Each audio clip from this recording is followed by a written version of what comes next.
Capítulo 6 da vida espírita.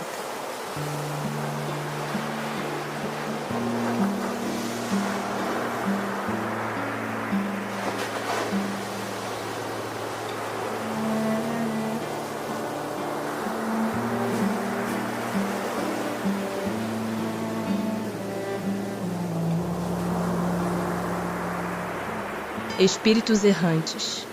A alma reencarna logo depois de se haver separado do corpo? Algumas vezes reencarna imediatamente, porém de ordinário só o faz depois de intervalos mais ou menos longos. Nos mundos superiores, a reencarnação é quase sempre imediata. Sendo aí menos grosseira a matéria corporal, o espírito, quando encarnado nesses mundos, goza quase que de todas as suas faculdades de espírito, sendo seu estado normal o dos sonâmbulos lúcidos entre vós. Que é a alma no intervalo das encarnações? Espírito errante que aspira a novo destino que aguarda. Quanto podem durar esses intervalos? Desde algumas horas até alguns milhares de séculos. Propriamente falando, não há extremo limite estabelecido para o estado de erraticidade, que pode prolongar-se muitíssimo, mas que nunca é perpétuo. Cedo ou tarde, o espírito terá que volver a uma existência apropriada a purificá-lo das máculas de suas existências precedentes. Essa duração depende da vontade do espírito ou lhe pode ser imposta como expiação? É uma consequência do livre-arbítrio. Os espíritos sabem perfeitamente o que fazem, mas também para alguns constitui uma punição que Deus lhes inflige.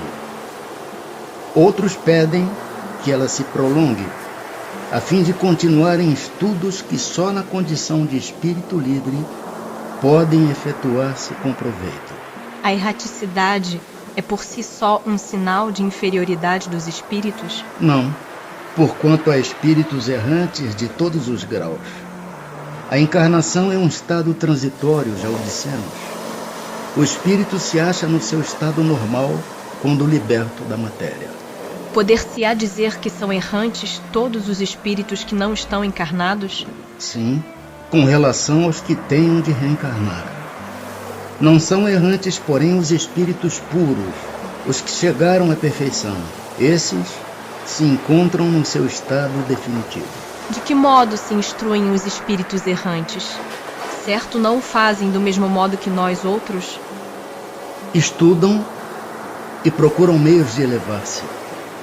Vêm, observam o que ocorre nos lugares aonde vão, ouvem os discursos dos homens doutos e os conselhos dos espíritos mais elevados. E tudo isso lhes incute ideias que antes não tinham. Conservam os espíritos algumas de suas paixões humanas? Com um invólucro imaterial, os espíritos elevados deixam as paixões más e só guardam as do bem. Quanto aos espíritos inferiores, esses as conservam, pois do contrário pertenceriam à primeira ordem. Por que, deixando a terra, não deixam aí os espíritos todas as más paixões, uma vez que eles reconhecem os inconvenientes? Vês nesse mundo pessoas excessivamente invejosas. Imaginas que mal o deixam, perdem esse defeito? Acompanham os que da terra partem, sobretudo os que alimentaram paixões bem acentuadas, uma espécie de atmosfera que os envolve, conservando-lhes os que têm de mal, por não se achar o espírito inteiramente desprendido da matéria. Só por momentos ele entrevê a verdade, que assim lhe aparece, como que para mostrar-lhe o bom caminho. Na erraticidade, o espírito progride? Pode melhorar-se muito, tais sejam a vontade e o desejo que tenha de consegui-lo. Todavia, na existência corporal, é que põe em prática as ideias que adquiriu. São felizes ou desgraçados os espíritos errantes? Mais ou menos, conforme seus méritos. Sofrem por efeito das paixões, cuja essência conservaram, ou são felizes de conformidade com o grau de desmaterialização a que hajam chegado. Na erraticidade, o espírito percebe o que lhe falta para ser mais feliz, e desde então procura os meios de alcançá-lo. Nem sempre, porém, lhe é permitido reencarnar como fora de seu agrado, representando isso para ele uma punição. Podem os espíritos errantes ir a todos os mundos? Conforme, pelo simples fato de haver deixado o corpo, o espírito não se acha completamente desprendido da matéria e continua a pertencer ao mundo onde acabou de viver, ou a outro do mesmo grau, a menos que durante a vida se tenha elevado, o que aliás constitui o objetivo para que devem tender seus esforços, pois do contrário nunca se aperfeiçoaria. Pode, no entanto, ir a alguns mundos superiores, mas na qualidade de estrangeiro. A bem dizer, consegue apenas entrevê-los, donde lhe nasce o desejo de melhorar-se, para ser digno da felicidade de que gozam os que os habitam, e para ser digno também de habitá-los mais tarde. Os espíritos já purificados descem aos mundos inferiores? Fazem-no frequentemente com o fim de auxiliar-lhes o progresso. A não ser assim, esses mundos estariam entregues a si mesmos, sem guias para dirigi-los. Mundos transitórios. Há de fato, como já foi dito, mundos que servem de estações ou pontos de repouso aos espíritos errantes? Sim, há mundos particularmente destinados aos seres errantes. Mundos que lhes podem servir de habitação temporária, espécie de bivaques, de campos onde descansem de uma demasiado longa erraticidade, estado este sempre um tanto penoso. São, entre os outros mundos, posições intermédias, graduadas de acordo com a natureza dos espíritos que a elas podem ter acesso, e onde eles gozam de maior ou menor bem-estar. Os espíritos que habitam esses mundos podem deixá-los livremente? Sim. Os espíritos que se encontram nesses mundos podem deixá-los, a fim de irem para onde devam ir. Figurai-os como bandos de aves que pousam numa ilha para aí aguardarem que se lhes refaçam as forças, a fim de seguirem seu destino. Enquanto permanecem nos mundos transitórios, os espíritos progridem? Certamente. Os que vão a tais mundos levam o objetivo de se instruírem e de poderem mais facilmente obter permissão para passar a outros lugares melhores e chegar à perfeição que os eleitos atingem. Pela sua natureza especial, os mundos transitórios se conservam perpetuamente destinados aos espíritos errantes? Não. A condição deles é meramente temporária. Esses mundos são ao mesmo tempo habitados por seres corpóreos? Não. Estéril é neles a superfície. Os que os habitam de nada precisam. É permanente essa esterilidade e decorre da natureza especial que apresentam? Não. São estéreis transitoriamente. Os mundos dessa categoria carecem então de belezas naturais? A natureza reflete as belezas da imensidade, que não são menos admiráveis do que aquilo a que dás o nome de belezas naturais. Sendo transitório o estado de semelhantes mundos, a Terra pertencerá algum dia ao número deles? Já pertenceu. Em que época? Durante a sua formação. Percepções, sensações e sofrimento dos espíritos. Uma vez de volta ao mundo dos espíritos, conserva a alma as percepções que tinha quando na Terra? Sim. Além de outras de que aí não dispunha, porque o corpo, qual véu sobre elas lançado, as obscurecia. A inteligência é um atributo que tanto mais livremente se manifesta no espírito, quanto menos entraves tenha que vencer. São ilimitadas as percepções e os conhecimentos dos espíritos? Numa palavra, eles sabem tudo? Quanto mais se aproximam da perfeição, tanto mais sabem. Se são espíritos superiores, sabem muito. Os espíritos inferiores são mais ou menos ignorantes acerca de tudo. Conhecem os espíritos o princípio das coisas? Conforme a elevação e a pureza que hajam atingido. Os de ordem inferior não sabem mais do que os homens. A duração. Os espíritos a compreendem como nós? Não. E daí vem que nem sempre nos compreendeis, quando se trata de determinar datas ou épocas. Os espíritos fazem do presente mais precisa e exata ideia do que nós? Do mesmo modo que aquele que vê bem faz mais exata ideia das coisas do que o cego. Os espíritos veem o que não vedes. Tudo apreciam, pois diversamente do modo por que o fazeis. Mas também isso depende da elevação deles. Como é que os espíritos têm conhecimento do passado? E esse conhecimento lhes é ilimitado? O passado, quando com ele nos ocupamos, é presente. Verifica-se então precisamente o que se passa contigo quando recordas qualquer coisa que te impressionou no curso do teu exílio. Simplesmente como já nenhum véu material nos tolda a inteligência, lembramo-nos mesmo daquilo que se te apagou da memória. Mas nem tudo os espíritos sabem, a começar pela sua própria criação. E o futuro? Os espíritos o conhecem? Ainda isto depende da elevação que tenham conquistado. Muitas vezes apenas o entreveem, porém nem sempre lhes é permitido revelá-lo. Quando o veem, parece-lhes presente. À medida que se aproxima de Deus, tanto mais claramente o espírito descortina o futuro. Depois da morte, a alma vê e aprende num golpe de vista suas passadas migrações, mas não pode ver o que Deus lhe reserva. Para que tal aconteça, preciso é que ao cabo de múltiplas existências se haja integrado nele. Os espíritos que alcançaram a perfeição absoluta têm conhecimento completo do futuro? Completo não se pode dizer. Por isso que só Deus é soberano Senhor, e ninguém o pode igualar. Os espíritos veem a Deus? Só os espíritos superiores o veem e compreendem. Os inferiores o sentem e adivinham.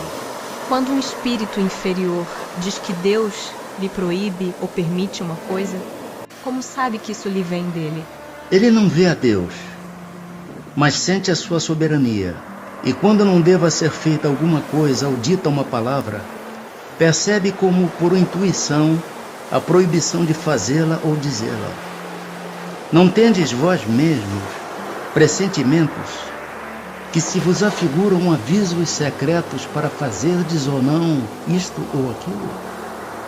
O mesmo nos acontece, se bem que em grau mais alto, pois compreendes que sendo mais sutil do que as vossas, a essência dos espíritos, podem estes receber melhor as advertências divinas. Deus transmite diretamente a ordem ao espírito ou por intermédio de outros espíritos? Ela não vem direta de Deus. Para se comunicar com Deus, é-lhe necessário ser digno disso. Deus lhe transmite suas ordens por intermédio dos espíritos imediatamente superiores em perfeição e instrução. O espírito tem circunscrita a visão como os seres corpóreos? Não. Ela reside em todo ele.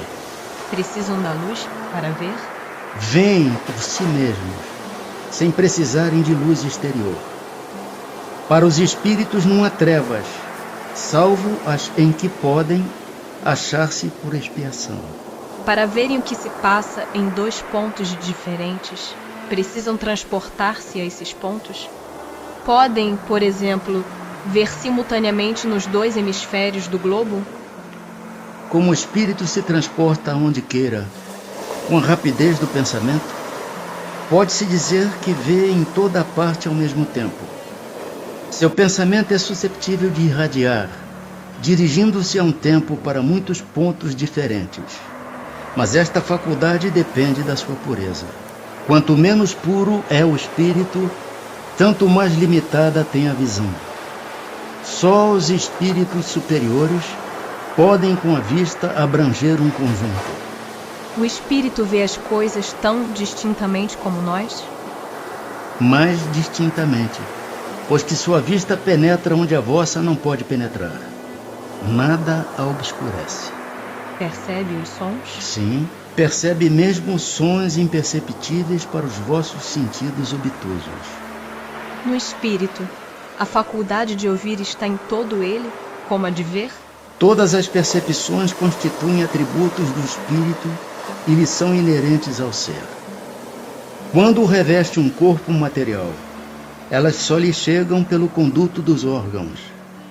Deixam, porém, de estar localizadas em se achando ele na condição de espírito livre. Constituindo elas atributos próprios do espírito, ser-lhe-á possível subtrair-se às percepções? O espírito unicamente vê e ouve o que quer. Dizemos isto de um ponto de vista geral, e em particular com referência aos espíritos elevados. Porquanto os imperfeitos muitas vezes ouvem e veem a seu malgrado, o que lhes possa ser útil ao aperfeiçoamento. São sensíveis à música os espíritos? Aludes à música terrena? Que é ela comparada à música celeste? A esta harmonia de que nada na terra vos pode dar ideia.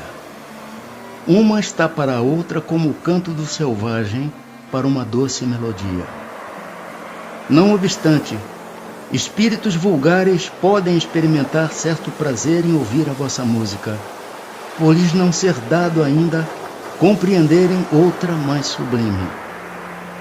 A música possui infinitos encantos para os espíritos, por terem eles muito desenvolvidas as qualidades sensitivas. Refiro-me à música celeste, que é tudo o que de mais belo e delicado pode a imaginação espiritual conceber. São sensíveis os espíritos às magnificências da natureza? Tão diferentes são as belezas naturais dos mundos, que longe estamos de as conhecer. Sim, os espíritos são sensíveis a essas belezas, de acordo com as aptidões que tenham para as apreciar e compreender. Para os espíritos elevados, há belezas de conjunto que, por assim dizer, apagam as das particularidades. Os espíritos experimentam as nossas necessidades e sofrimentos físicos? Eles os conhecem, porque os sofreram. Não os experimentam, porém, materialmente como vós outros. São espíritos. E a fadiga, a necessidade de repouso, experimentam-nas? Não podem sentir a fadiga como a entendeis. Consequentemente, não precisam de descanso corporal como vós, pois que não possuem órgãos cujas forças devam ser reparadas. O espírito, entretanto, repousa no sentido de não estar em constante atividade. Ele não atua materialmente. A sua ação é toda intelectual e inteiramente moral o seu repouso. Quer isto dizer que momentos há em que o seu pensamento deixa de ser tão ativo quanto de ordinário e não se fixa em qualquer objeto determinado. É um verdadeiro repouso, mas de nenhum modo comparável ao do corpo. A espécie de fadiga que os espíritos são susceptíveis de sentir guarda relação com a inferioridade deles. Quanto mais elevados sejam, tanto menos precisarão de repousar. Quando um espírito diz que sofre, de que natureza é o seu sofrimento?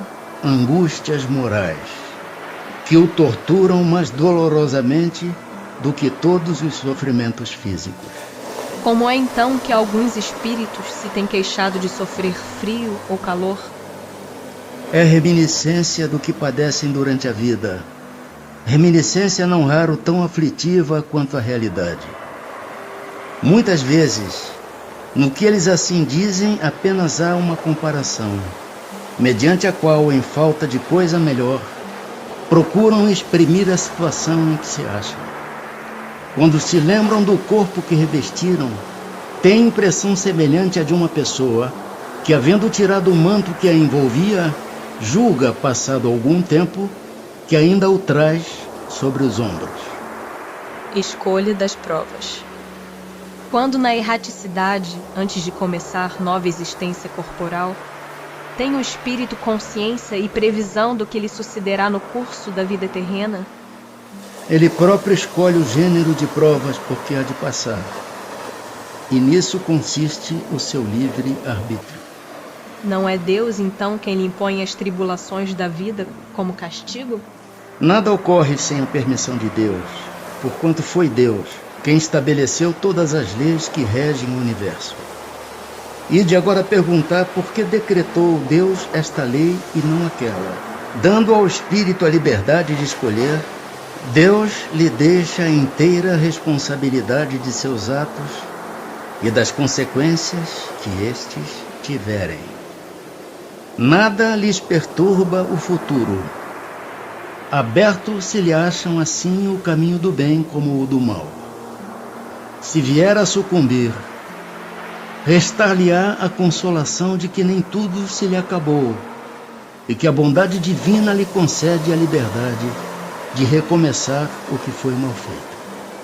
Demais, cumpre-se distinga o que é obra da vontade de Deus do que é da vontade do homem. Se um perigo vos ameaça, não fostes vós quem o criou, e sim Deus.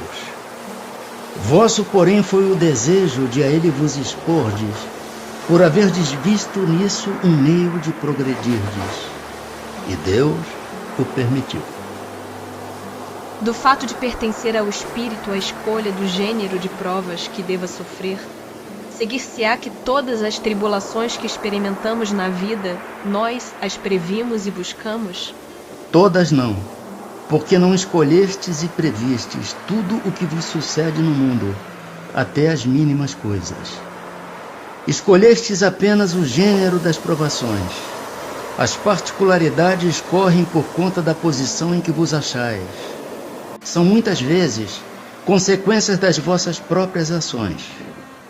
Escolhendo, por exemplo, nascer entre malfeitores, sabia o espírito a que arrastamentos se expunha. Ignorava, porém, quais os atos que viria a praticar. Esses atos resultam do exercício da sua vontade ou do seu livre arbítrio. Sabe o espírito que, escolhendo tal caminho, terá que sustentar lutas de determinada espécie. Sabe, portanto, de que natureza serão as vicissitudes que se lhe depararão, mas ignora se verificará este ou aquele êxito. Os acontecimentos secundários se originam das circunstâncias e da força mesma das coisas. Previstos só são os fatos principais, os que influem no destino. Se tomares uma estrada cheia de sulcos profundos, sabes que terás de andar cautelosamente, porque há muitas probabilidades de caíres. Ignoras, contudo, em que ponto cairás, e bem pode suceder que não caias, se fores bastante prudente. Se ao percorreres uma rua, uma telha te cair na cabeça, não creias que estava escrito, segundo vulgarmente se diz. Como pode o espírito desejar nascer entre gente de má vida? Forçoso é que seja posto no meio onde possa sofrer a prova que pediu. Pois bem, é necessário que haja analogia. Para lutar contra o instinto do roubo, preciso é que se ache em contato com gente dada à prática de roubar. Assim, se não houvesse na terra gente de maus costumes, o espírito não encontraria aí meio apropriado ao sofrimento de certas provas? E seria isso de lastimar-se? É o que ocorre nos mundos superiores, onde o mal não penetra. Eis porque nesses mundos só há espíritos bons. Fazei que em breve o mesmo se dê na terra. Nas provações por que lhe cumpre passar para atingir a perfeição, tem o espírito que sofrer tentações de todas as naturezas? Tem que se achar em todas as circunstâncias que possam excitar-lhe o orgulho, a inveja, a avareza, a sensualidade e etc.? Certo que não. Pois bem sabeis haver espíritos que desde o começo tomam um caminho que os exime de muitas provas. Aquele, porém, que se deixa arrastar para o mau caminho, corre todos os perigos inerentes a este caminho.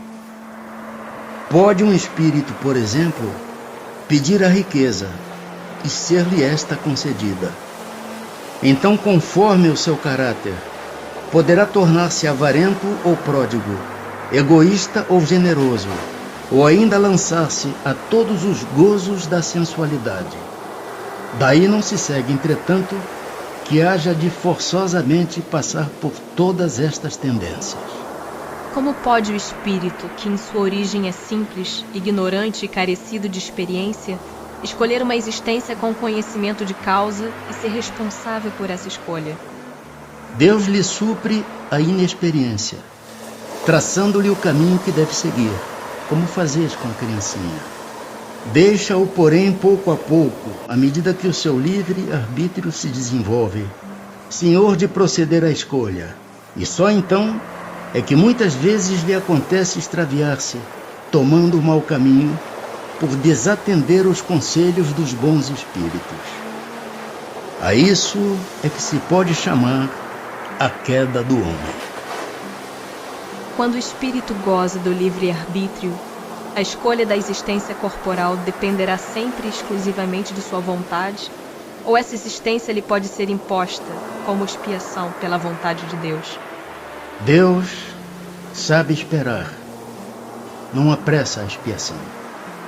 Todavia pode impor certa existência a um espírito quando este, pela sua inferioridade ou má vontade, não se mostra apto a compreender o que lhe seria mais útil, e quando vê que tal existência servirá para a purificação e o progresso do espírito, ao mesmo tempo que lhe sirva de expiação. O espírito faz a sua escolha logo depois da morte? Não.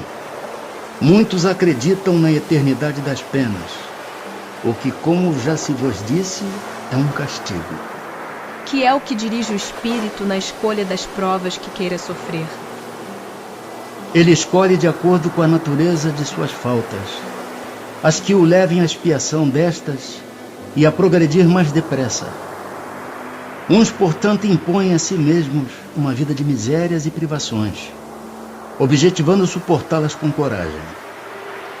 Outros preferem experimentar as tentações da riqueza e do poder, muito mais perigosas, pelos abusos e má aplicação a que podem dar lugar, pelas paixões inferiores que uma e outros desenvolvem.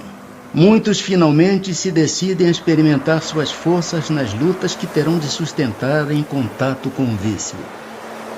Havendo espíritos que por provação escolhem o contato do vício, outros não haverá que o busquem por simpatia e pelo desejo de viverem no meio conforme aos seus gostos, ou para poderem entregar-se materialmente a seus pendores materiais? Há sem dúvida, mas tão somente entre aqueles cujo senso moral ainda está pouco desenvolvido. A prova vem por si mesma, e eles a sofrem mais demoradamente. Cedo ou tarde, compreendem que a satisfação de suas paixões brutais lhes acarretou deploráveis consequências, que eles sofrerão durante um tempo que lhes parecerá eterno. E Deus os deixará nessa persuasão, até que se tornem conscientes da falta em que incorreram e peçam por impulso próprio lhes seja concedido resgatá-la, mediante úteis provações. Não parece natural que se escolham as provas menos dolorosas? Pode parecer-vos a vós, ao espírito não. Logo que este se desliga da matéria, cessa toda a ilusão e outra passa a ser a sua maneira de pensar. Pode o espírito proceder à escolha de suas provas enquanto encarnado? O desejo que então alimenta pode influir na escolha que vem a fazer, dependendo isso da intenção que o anime. Dá-se, porém, que como espírito livre, quase sempre vê as coisas de modo diferente. O espírito por si só é quem faz a escolha. Entretanto, ainda uma vez o dizemos, possível lhe é fazê-la mesmo na vida material. Por isso que há sempre momentos em que o espírito se torna independente da matéria que lhe serve de habitação. Não é decerto como expiação ou como prova que muita gente deseja as grandezas e as riquezas. Será? Indubitavelmente não. A matéria deseja essa grandeza para gozá-la, e o espírito para conhecer-lhe as vicissitudes. Até que chegue ao estado de pureza perfeita, tem o espírito que passar constantemente por provas. Sim, mas que não são como o entendeis, pois que só considerais provas as tribulações materiais. Ora, havendo-se elevado a um certo grau, o espírito, embora não seja ainda perfeito, já não tem que sofrer provas. Continua, porém, sujeito a deveres nada penosos, cuja satisfação lhe auxilia o aperfeiçoamento, mesmo que consistam apenas em auxiliar os outros a se aperfeiçoarem. Pode o espírito enganar-se quanto à eficiência da prova que escolheu? Pode escolher uma que esteja acima de suas forças e sucumbir. Pode também escolher alguma que nada lhe aproveite, como sucederá se buscar vida ociosa e inútil. Mas então, voltando ao mundo dos espíritos, verifica que nada ganhou e pede outra que lhe faculte recuperar o tempo perdido. A que se devem atribuir as vocações de certas pessoas e a vontade que sentem de seguir uma carreira de preferência a outra? Parece-me que vós mesmos podeis responder a esta pergunta, pois não é isso a consequência de tudo o que acabamos de dizer sobre a escolha das provas e sobre o progresso efetuado em existência anterior? Estudando na erraticidade as diversas condições em que poderá progredir, como pensa o espírito consegui-lo, nascendo, por exemplo, entre canibais? Entre canibais não nascem espíritos já adiantados, mas espíritos da natureza dos canibais, ou ainda inferiores a eles. Poderá dar-se que espíritos vindo de um mundo inferior à Terra, ou de um povo muito atrasado, como os canibais, por exemplo, nasçam no seio de povos civilizados? Pode. Alguns há que se extraviam por quererem subir muito alto, mas nesse caso ficam deslocados no meio em que nasceram, por estarem seus costumes e instintos em conflito com os dos outros homens. Será possível que um homem de raça civilizada reencarne por expiação numa raça de selvagens? É, mas depende do gênero da expiação. Um senhor que tenha sido de grande crueldade para os seus escravos poderá, por sua vez, tornar-se escravo e sofrer os maus tratos que infligiu a seus semelhantes. Um que em certa época exerceu o mando pode, em nova existência, ter que obedecer aos que se curvaram ante a sua vontade. Ser-lhe-á isso uma expiação que Deus lhe imponha se ele abusou do seu poder. Também um bom espírito pode querer encarnar no seio daquelas raças, ocupando posição influente para fazê-las progredir. Em tal caso, desempenha uma missão. As relações no além-túmulo. Da existência de diferentes ordens de espíritos, resulta para estes alguma hierarquia de poderes? Há entre eles subordinação e autoridade? Muito grande. Os espíritos têm uns sobre os outros autoridade correspondente ao grau de superioridade que hajam alcançado. Autoridade que eles exercem por um ascendente moral irresistível. Podem os espíritos inferiores subtrair-se à autoridade do que lhes são superiores? Eu disse irresistível. O poder e a consideração de que um homem gozou na terra lhe dão supremacia no mundo dos espíritos? Não, pois que os pequenos serão elevados e os grandes rebaixados. Lê os Salmos. Como devemos entender essa elevação e esse rebaixamento? Não sabes que os espíritos são de diferentes ordens, conforme seus méritos? Pois bem, O maior da terra pode pertencer à última categoria entre os espíritos, ao passo que o seu servo pode estar na primeira. Compreendes isto? Não disse Jesus: aquele que se humilhar será exalçado, e aquele que se exalçar será humilhado? Aquele que foi grande na terra e que como espírito vem a achar-se entre os de ordem inferior, experimenta com isso alguma humilhação?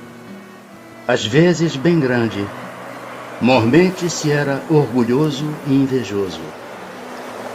O soldado que depois da batalha se encontra com seu general no mundo dos espíritos, ainda o tem por seu superior?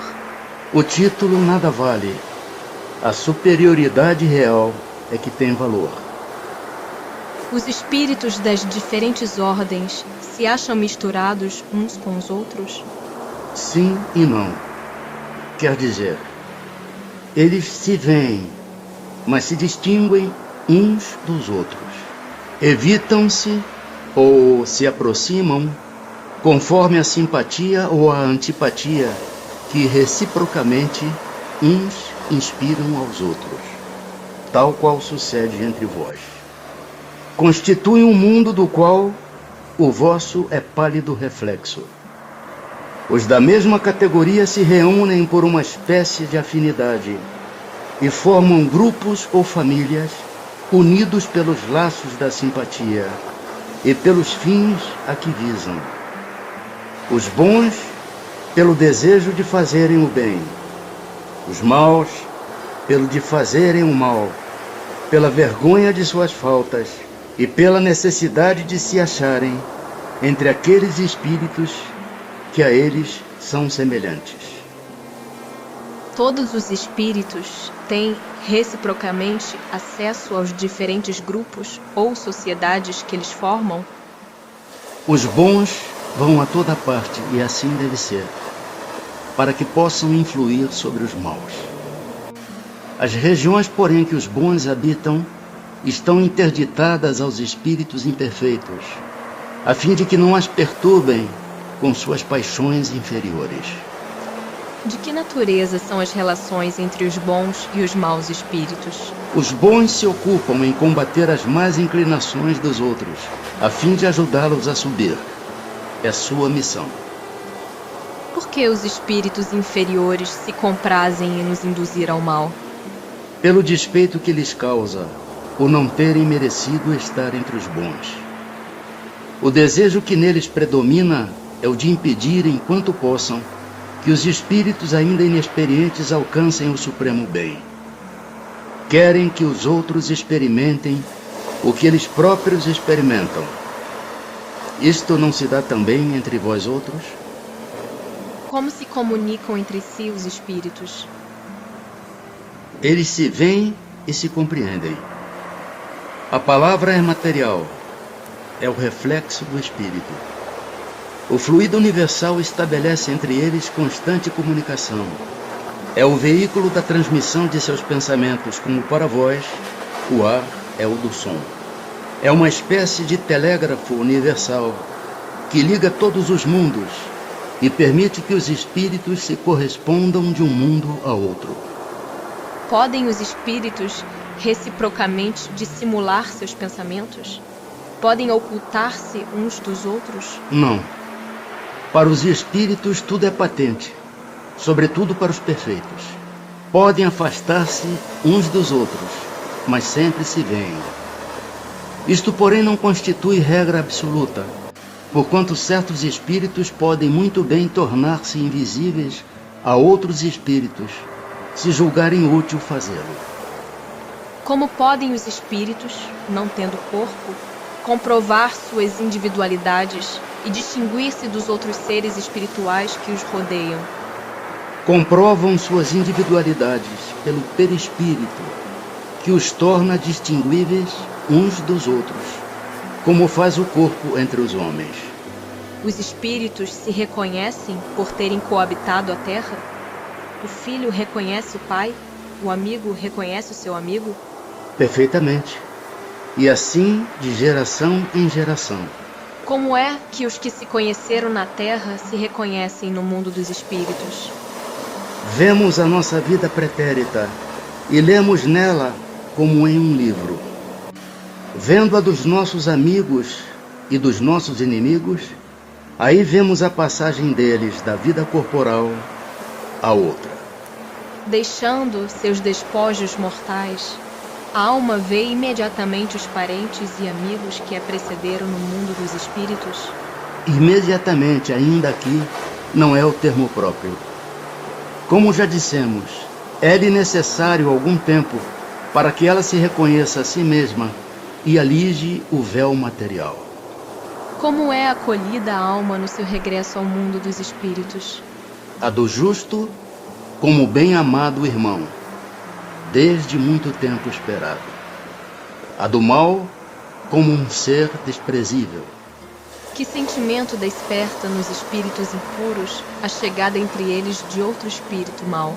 Os maus ficam satisfeitos quando veem seres que a eles são assemelhados, e privados também da infinita aventura, qual na terra um tratante entre seus iguais. Nossos parentes e amigos costumam vir-nos ao encontro quando deixamos a terra? Sim. Os espíritos vão ao encontro da alma a quem são afeiçoados. Felicitam-na, como se regressasse de uma viagem, por haver escapado aos perigos da estrada, e ajudam-na a desprender-se dos liames corporais. É uma graça concedida aos bons espíritos, ou lhe virem ao encontro os que os amam, ao passo que aquele que se acha maculado permanece em insulamento, ou só tem a rodeá-lo os que lhe são semelhantes. É uma punição. Os parentes e amigos sempre se reúnem depois da morte? Depende isso da elevação deles e do caminho que seguem procurando progredir. Se um está mais adiantado e caminha mais depressa do que o outro, não podem os dois conservar-se juntos. Ver-se-ão de tempos a tempos, mas não estarão reunidos para sempre, senão quando puderem caminhar lado a lado, ou quando se houverem igualado na perfeição. Acresce que a privação de ver os parentes e amigos é às vezes uma punição. Relações de simpatia e de antipatia entre os espíritos, metades eternas. Além da simpatia geral, oriunda da semelhança que entre eles exista, votam-se os espíritos recíprocas afeições particulares?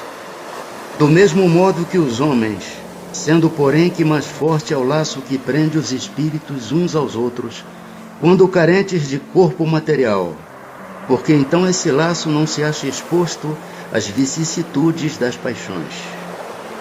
Alimentam ódio entre si os espíritos? Só entre os espíritos impuros há ódio, e são eles que insuflam nos homens as inimizades e as dissensões. Conservarão ressentimento um do outro no mundo dos espíritos, dois seres que foram inimigos na terra? Não. Compreenderão que era estúpido o ódio que se votavam mutuamente, e pueril o motivo que o inspirava. Apenas os espíritos imperfeitos conservam uma espécie de animosidade enquanto não se purificam. Se foi unicamente um interesse material o que os inimizou, nisso não pensarão mais, por pouco desmaterializados que estejam. Não havendo entre eles antipatia, e tendo deixado de existir a causa de suas desavenças, aproximam-se uns dos outros com prazer.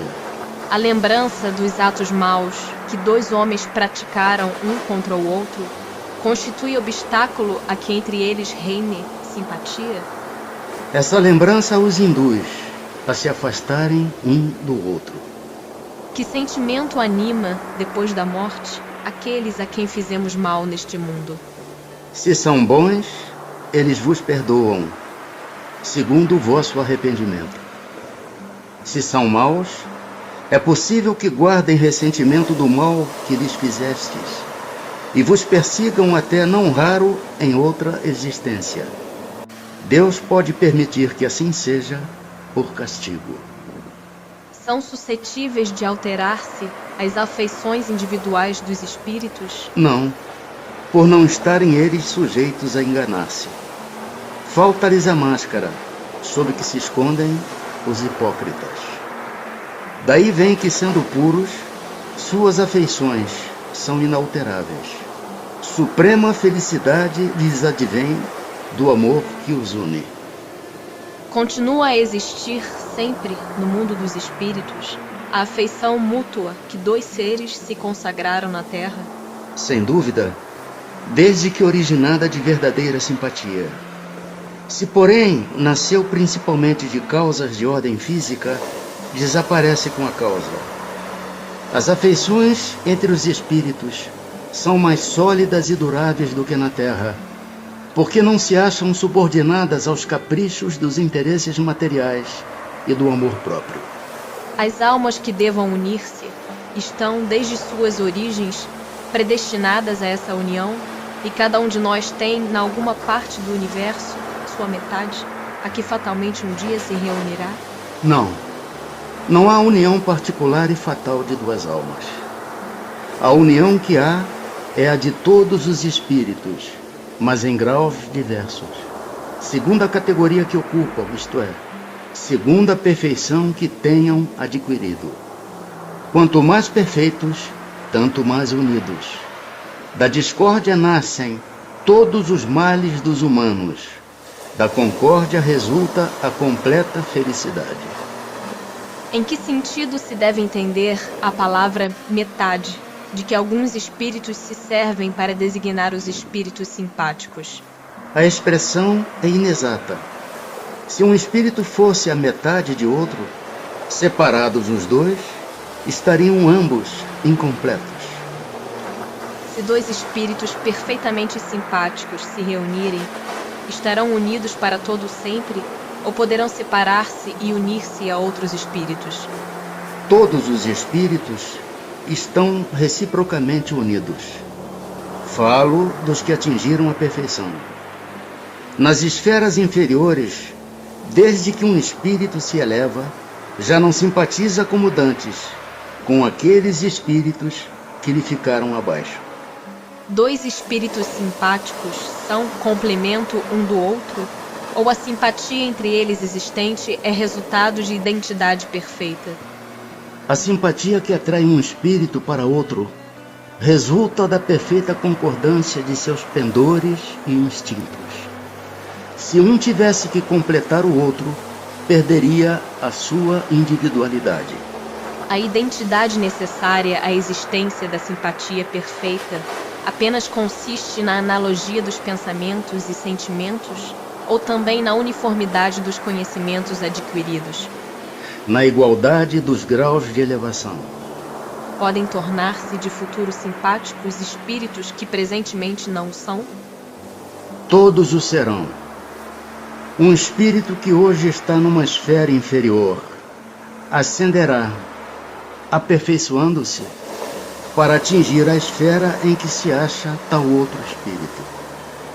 E ainda mais depressa se dará um encontro dos dois, se o mais elevado, por suportar mal as provas a que esteja submetido, permanecer estacionário. Podem deixar de ser simpáticos um ao outro dois espíritos que já o sejam?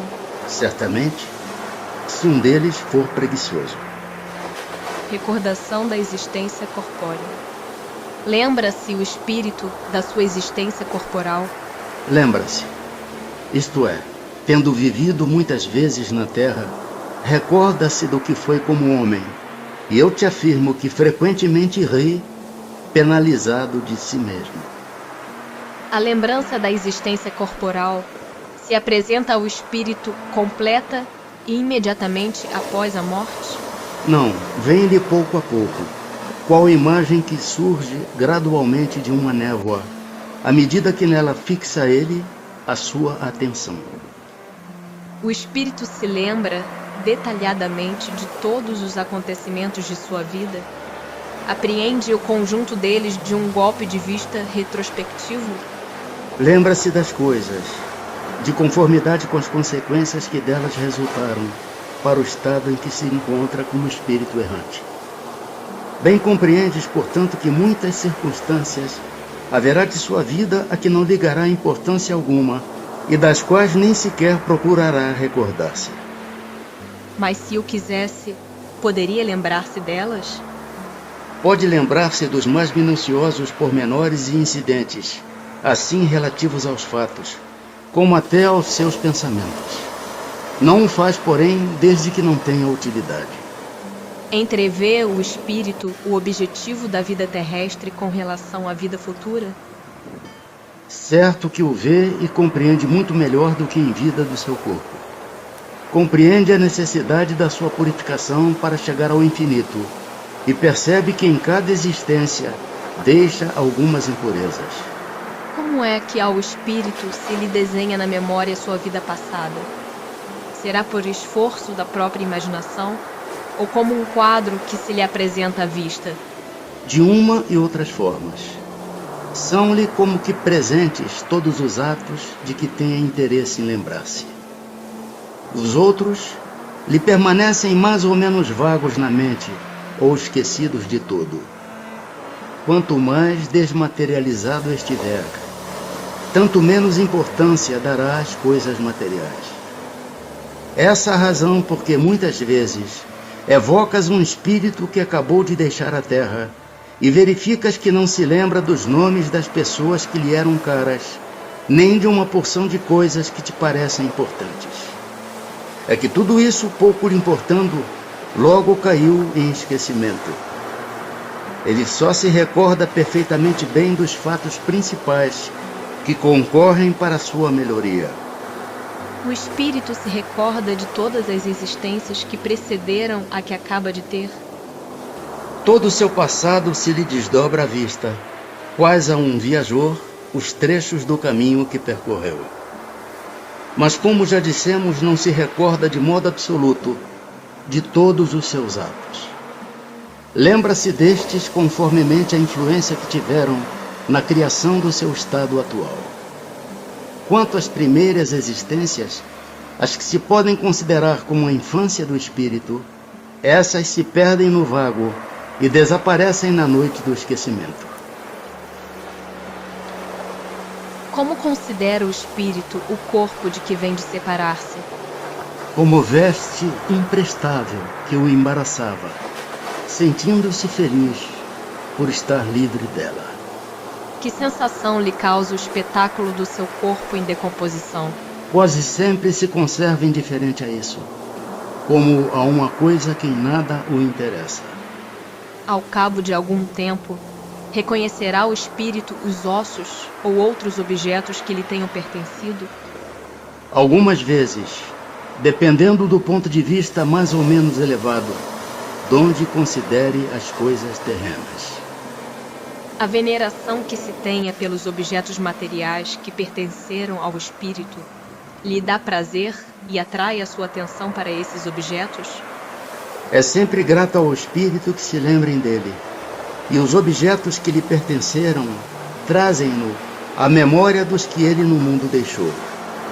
Mas o que o atrai é o pensamento destas pessoas, e não aqueles objetos. E a lembrança dos sofrimentos por que passaram na última existência corporal? Os espíritos a conservam?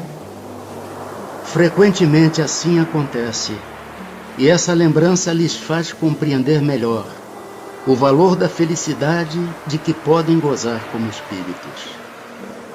O homem, que neste mundo foi feliz, deplora a felicidade que perdeu deixando a terra? Só os espíritos inferiores podem sentir saudades de gozos condizentes com uma natureza impura qual a deles, gozos que lhes acarretam a expiação pelo sofrimento. Para os espíritos elevados, a felicidade eterna é 1000 vezes preferível aos prazeres efêmeros da terra. Aquele que deu começo a trabalhos de vulto com um fim útil e que os vê interrompidos pela morte, lamenta no outro mundo tê-los deixado por acabar? Não, porque vê que outros estão destinados a concluí-los. Trata, ao contrário, de influenciar outros espíritos humanos para que os terminem. Seu objetivo na Terra era o bem da humanidade. O mesmo objetivo continua a ter no mundo dos espíritos. E o que deixou trabalhos de arte ou de literatura conserva pelas suas obras o amor que eles tinha quando vivo? De acordo com a sua elevação, aprecia-as de outro ponto de vista, e não é raro condene o que maior admiração lhe causava. No além, o espírito se interessa pelos trabalhos que se executam na Terra, pelo progresso das artes e das ciências?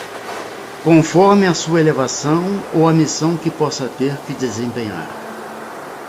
Muitas vezes, o que vos parece magnífico, bem pouco é para certos espíritos, que então o admiram, como o sábio admira a obra de um estudante. Atentam apenas no que prove a elevação dos encarnados e seus progressos. Após a morte, conservam os espíritos o amor da pátria? O princípio é sempre o mesmo. Para os espíritos elevados, a pátria é o universo. Na Terra, a pátria para eles está onde se ache o maior número das pessoas que lhes são simpáticas. As ideias dos espíritos se modificam quando na erraticidade? Muito. Sofrem grandes modificações à proporção que o espírito se desmaterializa. Pode este, algumas vezes, permanecer longo tempo imbuído das ideias que tinha na Terra. Mas pouco a pouco, a influência da matéria diminui e ele vê as coisas com maior clareza. É então que procura os meios de se tornar melhor. Já tendo o espírito vivido a vida espírita antes da sua encarnação, como se explica o seu espanto ao reingressar no mundo dos espíritos? Isso só se dá no primeiro momento e é efeito da perturbação que se segue ao despertar do espírito. Mais tarde, ele se vai inteirando da sua condição à medida que lhe volta a lembrança do passado e que a impressão da vida terrena se lhe apaga. Comemoração dos mortos. Funerais. Sensibiliza os espíritos o lembrarem-se deles, os que lhes foram caros na terra? Muito mais do que podeis supor. Se são felizes, esse fato lhes aumenta a felicidade. Se são desgraçados, serve-lhes de lenitivo. O dia da comemoração dos mortos é para os espíritos mais solene do que os outros dias? Agrada-lhes ir ao encontro dos que vão orar nos cemitérios sobre seus túmulos? Os espíritos acodem nesse dia ao chamado dos que da terra lhes dirigem seus pensamentos, como o fazem noutro dia qualquer. Mas o de finados é para eles um dia especial de reunião junto de suas sepulturas? Nesse dia, em maior número se reúnem nas necrópolis, porque então é maior em tais lugares o das pessoas que o chamam pelo pensamento. Porém, cada espírito vai lá somente pelos seus amigos, e não pela multidão dos indiferentes. Sob que forma aí comparecem? E como os veríamos se pudessem tornar-se visíveis? Sob a forma que tinham quando encarnados. E os esquecidos, cujos túmulos ninguém vai visitar, também lá, não obstante, comparecem e sentem algum pesar por verem que nenhum amigo se lembra deles? Que lhes importa a terra? Só pelo coração nos achamos a ela presos. Desde que aí ninguém mais lhe vota afeição, nada mais prende a esse planeta o espírito, que tem para si o universo inteiro. A visita de uma pessoa a um túmulo causa maior contentamento ao espírito, cujos despojos corporais aí se encontrem, do que a prece que por ele faça essa pessoa em sua casa? Aquele que visita um túmulo apenas manifesta por essa forma que pensa no espírito ausente. A visita é a representação exterior de um fato íntimo. Já dissemos que a prece é que santifica o ato da rememoração. Nada importa o lugar, desde que a prece seja feita com o coração. Os espíritos das pessoas a quem se erigem estátuas ou monumentos assistem à inauguração de umas e outros e experimentam algum prazer nisso? Muitos comparecem a tais solenidades quando podem. Porém, menos os sensibiliza a homenagem que lhes prestam do que a lembrança que deles guardam os homens. Qual a origem do desejo que certas pessoas exprimem de serem enterradas antes num lugar do que noutro? Será que preferirão, depois de mortas, vir a tal lugar? E essa importância dada a uma coisa tão material constitui indício de inferioridade do espírito? Afeição particular do espírito por determinados lugares. Inferioridade moral. Que importa este ou aquele canto da terra a um espírito elevado? Não sabe ele que sua alma se reunirá àqueles que lhe são caros, embora fiquem separados os seus respectivos ossos? Deve-se considerar futilidade a reunião dos despojos mortais de todos os membros de uma família? Não. É um costume piedoso e um testemunho de simpatia que dão os que assim procedem aos que lhes foram entes queridos. Conquanto, destituída de importância para os espíritos, essa reunião é útil aos homens, mais concentradas se tornam suas recordações. Comovem a alma que volta à vida espiritual as honras que lhe prestem aos despojos mortais? Quando já ascendeu a certo grau de perfeição, o espírito se acha despojado de vaidades terrenas e compreende a futilidade de todas essas coisas. Porém, ficai sabendo, há espíritos que nos primeiros momentos que se seguem à sua morte material experimentam um grande prazer com as honras que lhes tributam ou se aborrecem com pouco caso que façam de seus envoltórios corporais. É que ainda conservam alguns dos preconceitos desse mundo.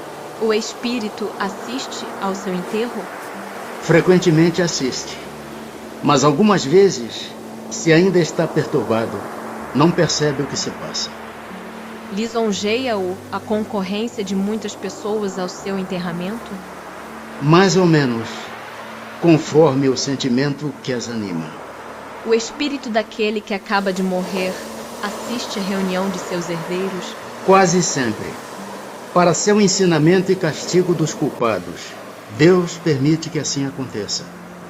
Nessa ocasião, o espírito julga da sinceridade ou não das declarações que, quando encarnado, lhe faziam.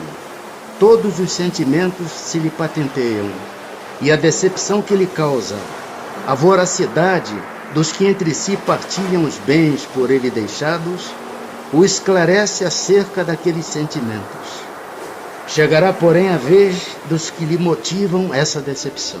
O instintivo respeito que em todos os tempos e entre todos os povos o homem consagrou e consagra aos mortos é efeito da intuição que tem da vida futura? É a consequência natural dessa intuição. Se assim não fosse, nenhuma razão de ser teria esse respeito.